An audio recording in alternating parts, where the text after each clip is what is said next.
शराब बनी थी जैसे बंदूक बनी, गोला बारूद बना मिटाने के लिए।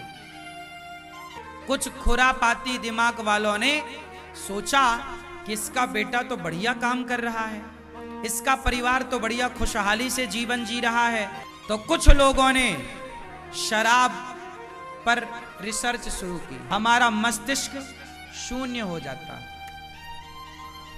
क्या हो जाता है?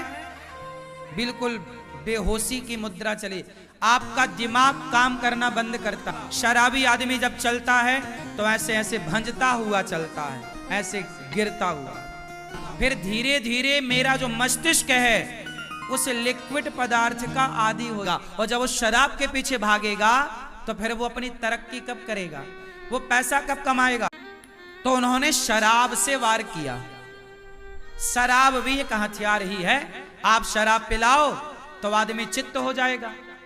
या तब के शराब बनाने वाले लोग हों, केवल शराब इसलिए बनी थी कि आप सब भूल जाएं। बातों का जोश तो ठीक है, लेकिन शरीर में सब परिवार भूलेगा तब तो लड़ेगा। इसलिए आपने देखा होगा भारतीय सेना में भी शराब मिलती है। भारतीय सैनिक भी अधिकाधिक शराब पीते हैं। यदि शराब पी करके आप राष्ट्र के लिए लड़ रहे हैं तो वहां तक तो ठीक है।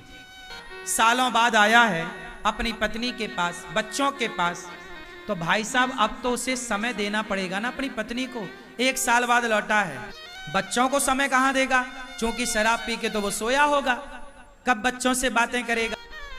कि एक लक्ष्मण रेखा थी कि यहां ही इतना काम करने के लिए आपको शराब बनाई गई थी, आपको बिगाड़ने के लिए शराब बनाई गई थी। पैसा तो बर्बाद किया, सेहत तक बिगाड़ ली, पेट घुसा जा रहा तुम्हारा पीठ की तरफ। तुम्हारी भी शक्ल बता रही है कि तुम शराब पीते हो। झूठ ना बोलो, झूठ बोलना पाप है। नदी किनारे सांप काली जी आएंगे, घींच काट के ले जाएंगे।